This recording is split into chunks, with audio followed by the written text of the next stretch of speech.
Wanna know how to check your profile in Paladins? Well, no worries. In this video, I'm going to show you an easy step-by-step guide on how you can do it. It's super simple and another minute, so let's get straight to it. Now, first things first, simply open up your Paladins game. And we have also created a video on how to install and open up Paladins, so make sure to watch it. So once you have done all of that, you should be provided with this game interface right here, where you should be on the menu.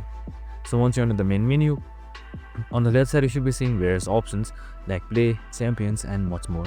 Now in order to see your profile, you can just simply select profile right here, that's right below activities, or you can just simply select this icon right here that should be on the bottom right side. So you can just simply select any one of these two, which should be your profile. Now right here you should be seeing your music packs by default, and you can see much more components that you can choose from, and you can see your levels and then your player or your accessories right here with your achievements, awards and much more. And that's it, super simple and easy. I hope this video helped.